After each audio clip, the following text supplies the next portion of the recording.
The candles on the cake melted into nothing before I could even blow them out.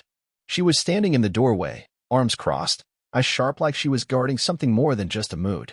Her mouth was still twisted from the sentence she had just thrown at me. 4 words. Just 4, "You're a pathetic man."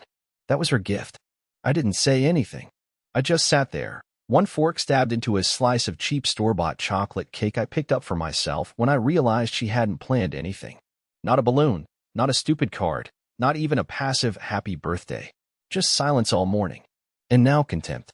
The house was quiet, but my ears were ringing. I stared at the melting wax pooling around the 41-foot candle. She didn't blink. She didn't backtrack. She didn't even shift her weight. It's like she'd been holding that insultant for months, maybe years, and it just found its escape route through my birthday dinner. I finally broke the silence. Not with a yell. Not even a whisper. Just, "Why?" She scoffed. "Why? Because you sit there like everything's supposed to be handed to you just because it's your birthday. Because you expect affection like it's some scheduled delivery. Because I'm tired, Byron. I'm tired of pretending you're enough." Those last words, pretending you're enough, they didn't even sting. They burned. They spread like acid across everything I'd been holding together. I stood up. My knees cracked like old wood. I felt ancient in that moment. I looked at the decorations I'd hung myself, the small pile of gifts I bought for her to pretend they were from her. Yeah, I do that sometimes. A candle labeled Serenity, a hoodie she bookmarked online but forgot about, a photo frame of us from 5 years ago when she still touched my arm in public.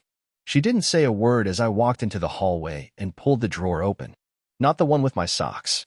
The one with the old phones. The one she forgot I knew existed. Her second phone was still there. Still charged.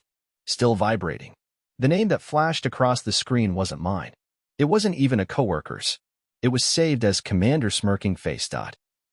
And right there, standing in the dim hallway of our overpriced townhome, with birthday cake drying on my tongue and her venom still echoing in my head, I realized something worse than betrayal had happened. I had become a man whose absence would be easier to love than his presence. And she didn't even flinch when I picked up that phone. I didn't touch the phone right away. I just stared at the name on the screen, Commander Smirking Face, blinking back like it was daring me to press it.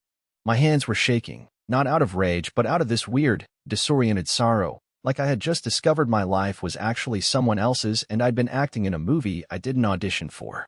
I slid the drawer closed and walked back into the living room. She was still there, now with her arms stretched across the couch like she owned everything in the room, including me. I sat back down across from her, looked at the candles that had died without witness, and said, "Who's Commander?" She blinked, just once, like a computer processing the wrong input. Then her face went flat. "Excuse me." "You heard me," I replied, quieter now, more tired than angry. "Your second phone. The one you told me you sold last year. It's still in the drawer." It lit up. I saw the name. "I'm not stupid." Silence. Then she smiled. I swear to God she smiled. Not the kind of nervous smirk someone makes when they're caught in a lie, but this cold, half-amused twitch of the lips. "You went through my stuff on your birthday?" "Seriously." I almost laughed. "You called me pathetic 5 minutes ago. You didn't plan a single thing. And now I'm the problem because I opened a drawer in my own house." She stood up then.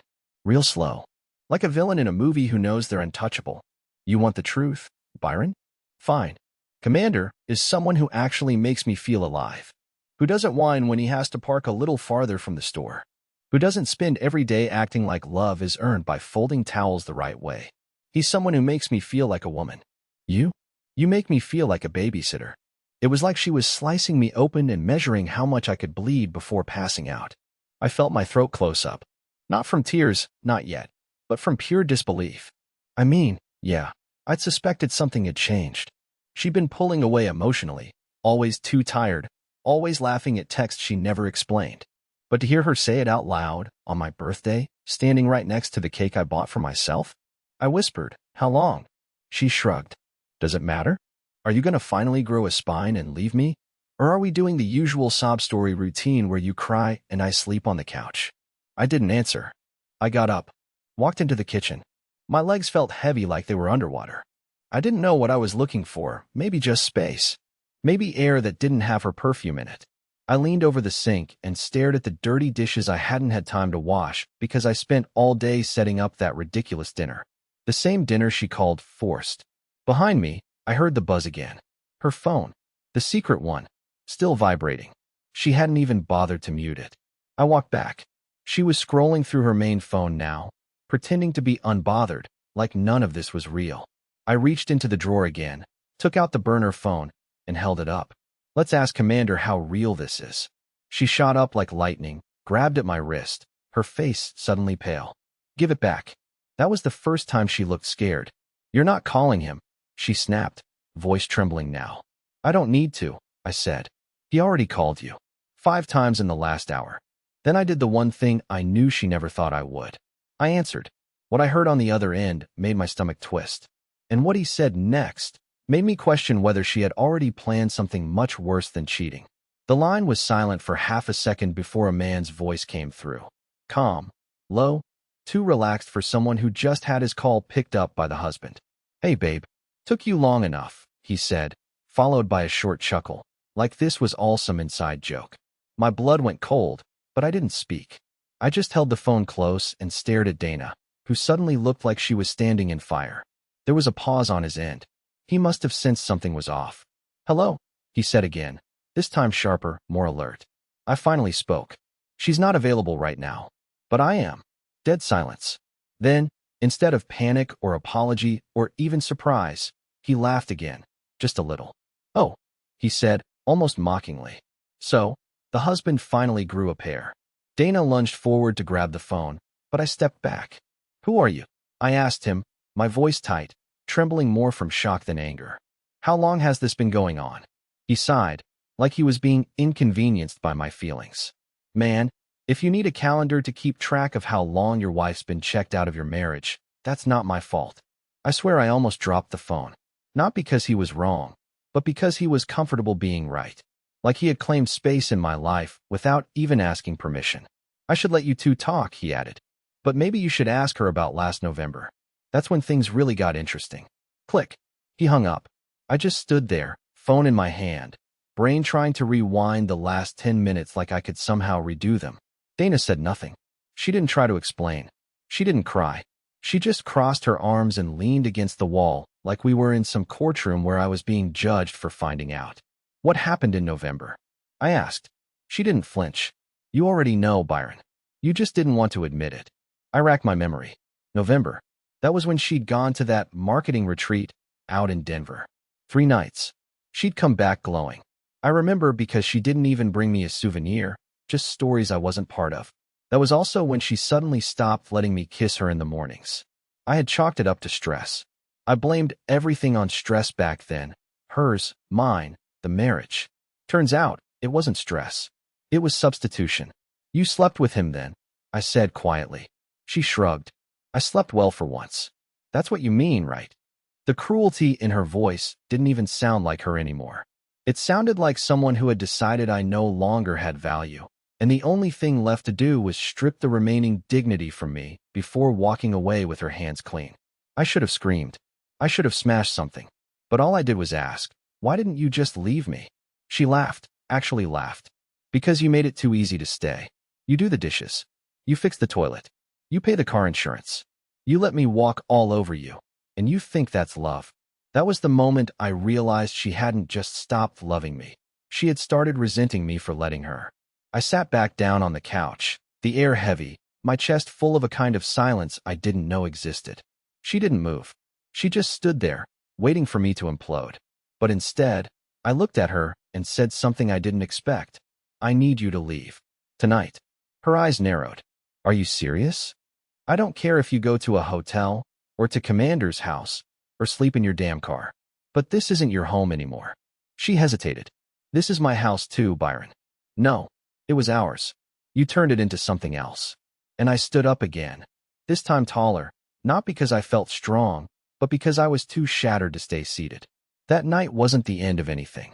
It was the start of me realizing how far I had disappeared inside a life that didn't want me. And Dana? She left. She packed a small bag, gave me one last eye roll at the door, and said, "You're going to regret this." I swear. But she was wrong. Because the next morning, I opened her laptop. And that's when I found out this went even deeper than cheating. I didn't sleep that night. I tried. I laid down on the side of the bed she used to sleep on, not because I missed her, but because I wanted to feel what it was like to take up that space. I stared at the ceiling, heart thudding in slow, deliberate beats, like it knew I was on the edge of some kind of emotional freefall. I kept thinking, maybe that call, maybe that night, maybe that woman wasn't real. Maybe I'd wake up and it'd be my birthday again, and she'd be standing in the kitchen with one of those store-bought cupcakes and a candle stuck in the middle. But the silence in the house was too real. It wasn't the silence of peace, it was the silence of something dead. When the sun finally came through the blinds, weak and gray, I got up and walked through the house like it didn't belong to me anymore. Her shoes were still by the door. Her jacket was tossed over the chair. The ghost of her perfume hung in the hallway like a cruel joke. I wanted to burn everything. I wanted to scream until my lungs collapsed. Instead, I made coffee and sat at the table like I always did, like a broken habit that still hadn't gotten the memo. Then I remembered her laptop. It was on the bookshelf in the corner, under a stack of old magazines she claimed she'd get to one day. I don't know what pulled me toward it. Maybe desperation, maybe masochism, but I brought it to the table and opened it. No password. She used to brag about how she had nothing to hide. The moment it booted up, I went to her browser history. I wish I hadn't. I saw dozens of tabs, all hidden under incognito mode, but Chrome keeps a list of recently closed windows. I clicked through them one by one. Forums, message boards, anonymous chat logs. But one folder on her desktop caught my eye. It was called Client Data, and knowing Dana, it sounded legit enough to pass inspection. It wasn't. Inside were dozens of screenshots, texts, voice memos, videos, names I didn't recognize, faces I wish I never had to see.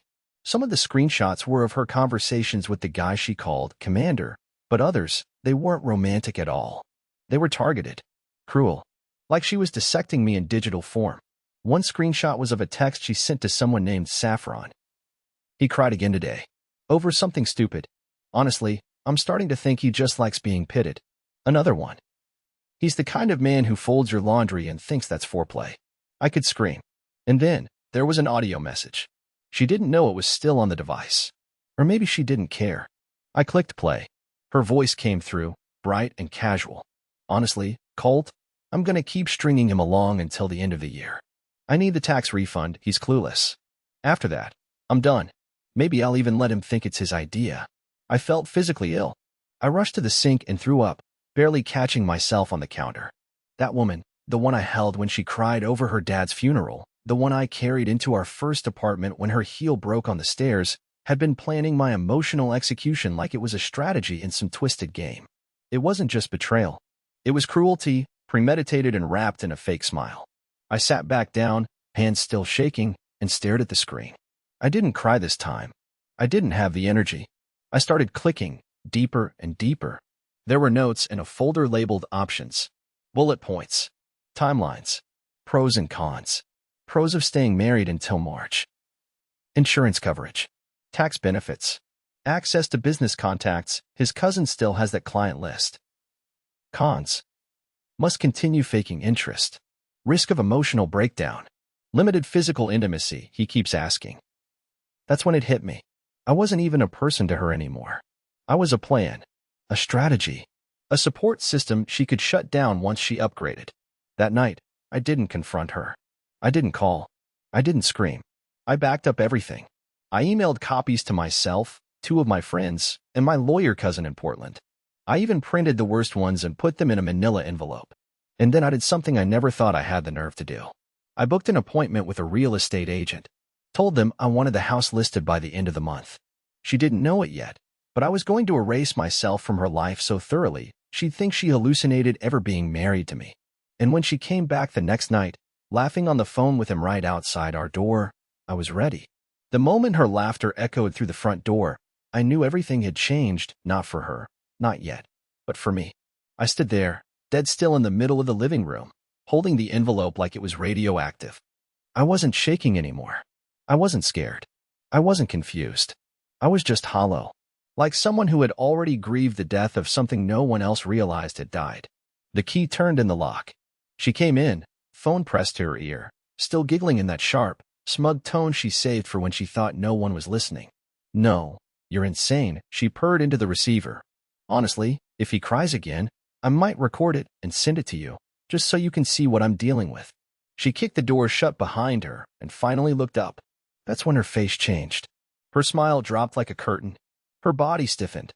She blinked, once, twice, as if trying to decide whether I'd heard enough to matter. I didn't say anything at first. I just laid the envelope down on the dining table and took a step back, giving her space, no, giving her a stage. She hung up without saying goodbye. That alone told me he already knew what she was walking into. "What's that?" she asked, her voice flat. No trace of guilt. Just strategy. "You," I replied. "The real you." She didn't move. Her arms remained crossed, but her eyes flicked to the envelope like it was a bomb with a ticking clock. "If you think you're going to shame me into anything, Byron, you don't have the stomach for it." That was her problem. She still thought she was dealing with a man who let himself be erased. I nodded toward the envelope. Everything's in there. Screenshots. Recordings. Timelines. Conversations with Colt, Saffron, your burner phone backups, the client data folder that's not about clients. It's all there. Her nostrils flared. "You went through my laptop? You plan to destroy me with it." I figured the least I could do was borrow it before it finished the job. She scoffed and walked over, flipping open the envelope, fingers trembling just enough to betray the calm act she was trying to pull off.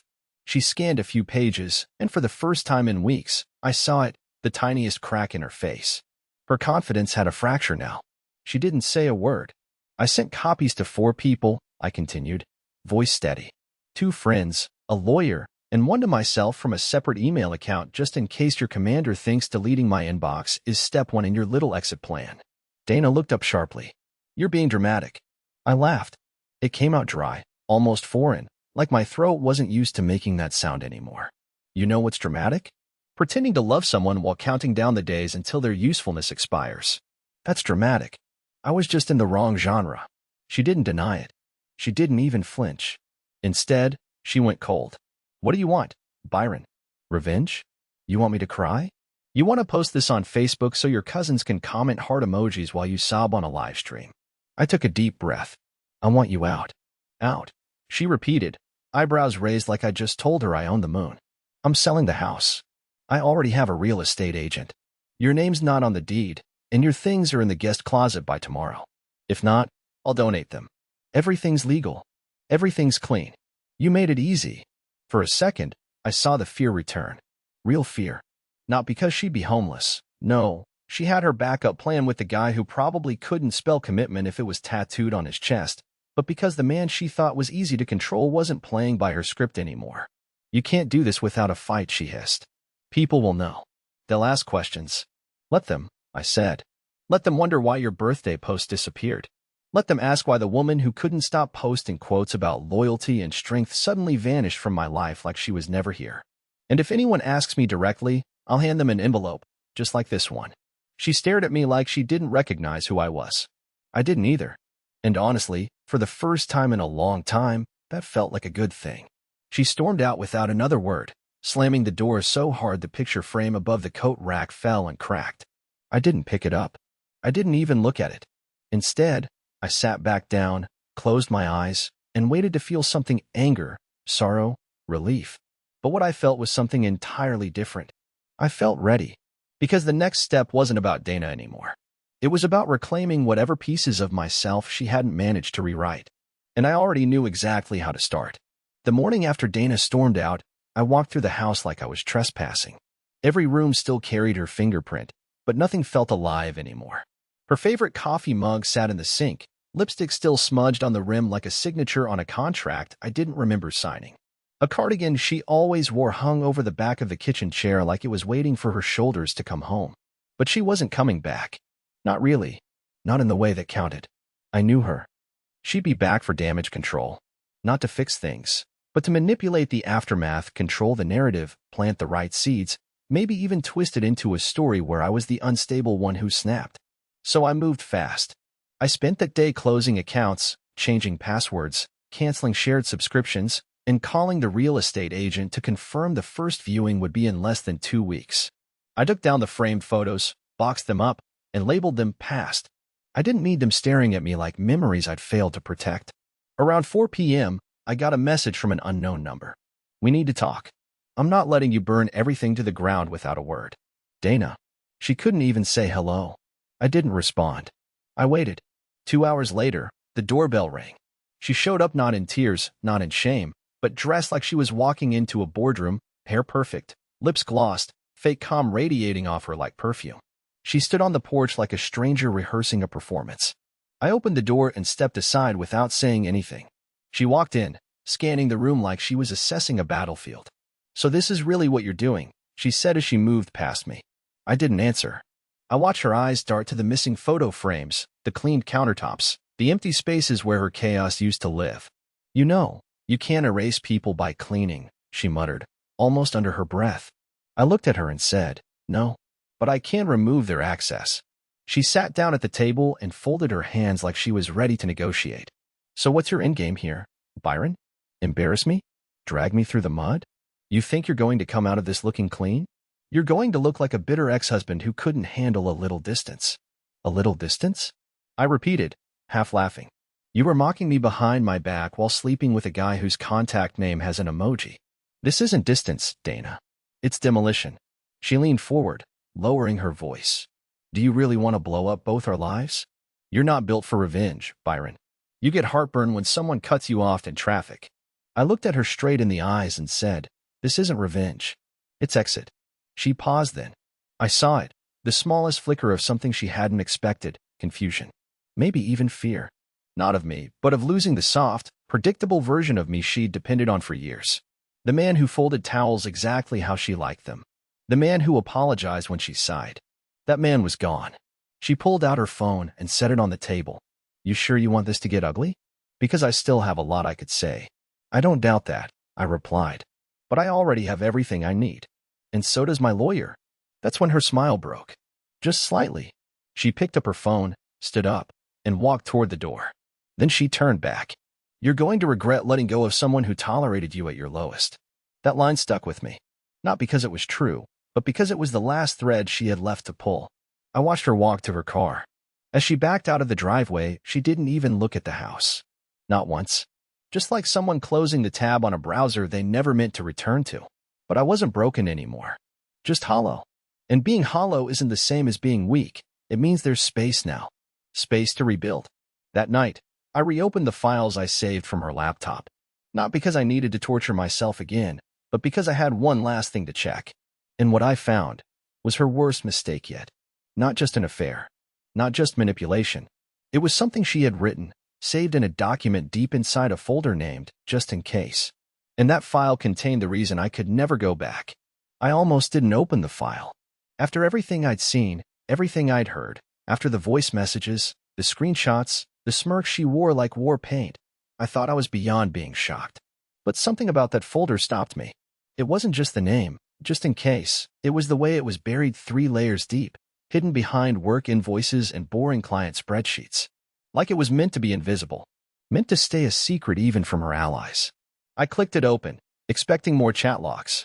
Instead, I found a single Word document. No password. Just a plain file named Plan B. I clicked it. What I read didn't feel real at first. It started like a checklist. Cold, professional. I read the words out loud, barely able to believe they were written by the same woman who once held my hand under fireworks on the 4th of July, whispering that she never wanted to lose me. Plan B. If Byron finds out. Deny. Blame emotional neglect. Accuse of controlling behavior. Use he tracks me even if untrue. Leverage past therapy sessions to paint him unstable. If necessary, claim minor emotional abuse, enough to justify distance. Keep sympathy photo in drafts, me crying on couch. Send to key friends if needed. I stopped reading. My stomach twisted so violently I thought I might collapse. This wasn't just a fallback. It was warfare. She had mapped out my destruction in bullet points. I scrolled down. More lines. More instructions. It was as if I were reading the minutes from a meeting I never got invited to, one where the goal was to dismantle my credibility in case her secret life collapsed. Secondary plan. If leaving becomes necessary. Initiate tears. Make it about personal growth. Frame decision as mutual, peaceful. Post vague next chapter quote. Block Byron if he becomes unpredictable online. Warn Colt not to message publicly for at least 30 days. Monitor Byron's social media for damage control. She had a media strategy for the fallout of our marriage. She planned my reaction. She anticipated my pain like it was just another metric. I sat in that chair for over an hour, staring at the screen, reading and rereading every line. The worst part wasn't that she betrayed me. The worst part was realizing that she expected me to break and had rehearsed how to make it look like I deserved it. I printed the document. I added it to the envelope. And then I sent another copy to my lawyer. But this time, I did something different. I wrote a letter. A real one. On paper. With ink. I wrote everything she didn't expect. Everything she tried to erase from her version of the story. I described the night I cried beside her while she pretended to sleep. I described the birthdays she forgot. The weekends she vanished. The way I clung to hope like an idiot while she planned how to twist the knife deeper. I didn't write it for her. I wrote it for me. For closure. For memory. For proof. And then I dropped it into the mailbox outside our old church. I don't know why. Maybe to remind myself that vows were once spoken there. Maybe to let the place where love once lived receive the post-mortem of its failure. That night, I didn't lock the front door. Not because I wanted her to return, but because I no longer cared if she tried. But she didn't. She didn't call, didn't text, didn't show up. Silence. And for once, it didn't feel like punishment. The next morning, I got a message from her mother. Short. Cold. She told us you're unstable and sold the house out of spite. We'll be helping her with legal support if necessary. There it was. She activated Plan B. But what she didn't count on was that I had already started executing my own plan. One she couldn't control. One that didn't involve lawyers or revenge. One that would leave her reputation polished and untouched on the outside, while inside, she'd rot wondering why nobody believed her anymore. Because I didn't need to fight her. I just needed to let the truth breathe. And I knew exactly when and where to let it out. I didn't reply to her mother's message. I didn't explain, didn't defend myself, didn't send any screenshots. That was her world, controlling narratives, shaping perspectives, planting doubt. If I'd responded, I would have been stepping into her game again, and I was finally done playing roles she wrote for me. Instead, I focused on one thing I hadn't touched in years, my future. The real estate agent called 2 days later. The house had 3 offers on the table. I accepted one from a retired couple who said they felt peace the moment they walked in. I almost laughed. Peace. In this house. But maybe that's what the place needed, a new story, one without war written into the walls. I moved into a small rental on the edge of town. Nothing fancy. Quiet. Clean. Just mine. I got rid of everything that reminded me of her, down to the silverware. Bought mismatched plates from a thrift store. Chose new curtains without asking anyone's opinion. I even adopted a dog from the shelter. His name is Gus. He doesn't care what I've been through. He just wants to nap near my feet and eat chicken when I sneak it to him. As for Dana, she kept trying. She posted photos of sunsets with captions like, "New beginnings are hard but beautiful." She updated her relationship status to healing. She tagged people in motivational quotes. I watched from a distance, not with hate, but with a strange kind of clarity. For the first time, I didn't want to go back. Not to her, not to who I used to be, not to the quiet desperation of pretending everything was fine when it wasn't. And then, a few weeks later, something unexpected happened. I got a message from her cousin, a guy I'd barely spoken to over the years. He said he didn't believe a word of what she was telling the family. Said he'd seen how she talked about me behind my back and how she rewrote history the moment she left. He thanked me for not stooping to her level, for keeping quiet when I had every reason not to. That's when I knew the truth didn't need a microphone. It just needed time. I kept going. I started writing again. Just small things. Personal things. I reconnected with an old friend who runs a vintage furniture shop and offered me a small contract restoring pieces for their showroom. I even started going to a coffee shop where no one knows my name, and no one looks at me like I'm broken. And one morning, sitting by the window, Gus snoring at my feet, I looked around and realized something so simple it nearly made me cry. I felt safe. Not just from her. From who I used to be. The man who begged for crumbs of affection. The man who thought loyalty meant silence. The man who believed his pain had to stay hidden to keep the peace. He's gone. And in his place is someone new. Still soft. Still emotional.